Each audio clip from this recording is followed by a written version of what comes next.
Actuellement, en Belgique, en Wallonie, les compétences au niveau de la gestion ne sont plus nécessaires. Il faudra d'autant plus être armé correctement pour pouvoir gérer cette entreprise. Il y a néanmoins des compétences professionnelles qui sont encore nécessaires. Certains secteurs, comme quasiment tout le secteur du bâtiment, le secteur de l'automobile, du cycle, nécessitent des compétences professionnelles.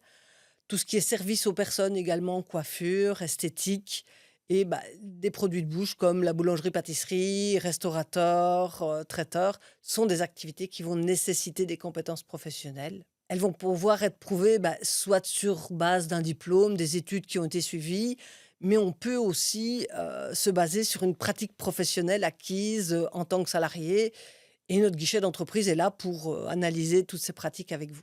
En plus des compétences professionnelles, des accès à la profession, certains secteurs d'activité nécessitent des autorisations. Dès qu'on vend, qu'on manipule, qu'on transforme des denrées alimentaires, l'AFSCA va devoir là rentrer dans le jeu et nous, guichets d'entreprise, on peut réaliser ces formalités-là où vous avez un commerce, vous diffusez de la musique.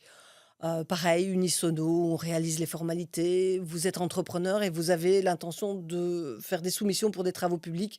Une demande d'agréation est nécessaire et on est à vos côtés pour réaliser ces formalités-là également. Lorsqu'on décide de développer son projet en tant qu'indépendant, il y a une question qu'il faut se poser. Est-ce que je développe l'activité à mon propre nom, en personne physique, ou en personne morale, c'est-à-dire au travers d'une société et quel type de société? Qu'est-ce qui peut motiver ce choix? La société, l'intérêt peut être, lorsqu'on va développer un projet à plusieurs, avec des investissements de chacun, c'est une bonne façon de pouvoir formaliser qui va faire quoi dans l'activité et pour développer le projet. Il y a également, au travers d'une société, personne morale, le fait de pouvoir protéger le patrimoine propre de l'entrepreneur. Le domicile, les biens, les avoirs de celui-ci ne seront pas liés, intégrés dans la société qui est constituée. Et puis, bien évidemment, il y a toujours l'aspect fiscal qui peut intervenir.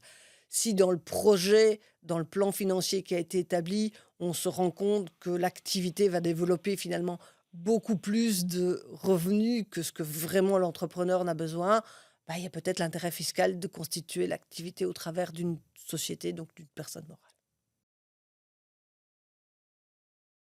Votre projet est là, vous le concrétisez et c'est le guichet d'entreprise qui va finaliser cette démarche-là.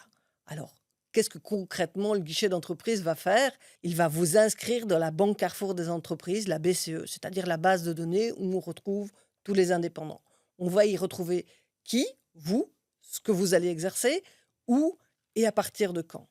Il faudra aussi préalablement à cette démarche obtenir un numéro de compte qui va être dédié à l'activité indépendante. L'idéal, c'est de bien scinter votre vie privée et votre vie professionnelle. Si votre projet se développe au travers d'une personne morale, donc d'une société, là, préalablement, il aura fallu passer chez le notaire, signer les actes chez ce notaire, et c'est celui-ci qui va vous délivrer le numéro d'entreprise. Ça veut dire que la société existe, la coquille est là, elle existe dans la Banque Carrefour des entreprises, et c'est le guichet d'entreprise qui va compléter toutes les données sur ce que cette société va faire, à partir de quand et à quel endroit. Une fois que cette démarche est réalisée, eh bien voilà, ça y est, vous êtes lancé, vous pouvez démarrer l'activité.